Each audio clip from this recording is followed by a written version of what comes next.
خبربین کے تمام دیکھنے والوں کو مکہ مکرمہ سے السلام علیکم۔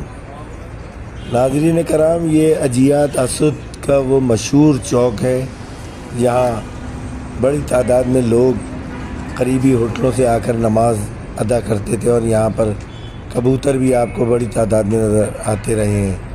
اس وقت بھی یہاں کافی تعداد میں کبوتر ہوتے ہیں، لیکن آپ کو یاد ہوگا جس مقام پہ یہ نیا ریسٹورنٹ قائم ہوا ہے، کسی زمانے میں یہاں پر پیلے رنگ کا کیفیٹیریا اجیاد ہوا کرتا تھا۔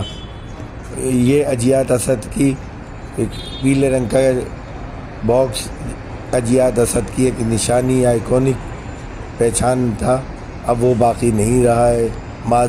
ماضی میں جو لوگ حج یا عمرے پر یہاں آتے رہیں، اجیات اسد اور کیفیٹیریا اجیات کے ساتھ یقیناً ان کی پرانی یادیں ضرور وابستہ ہوں گی۔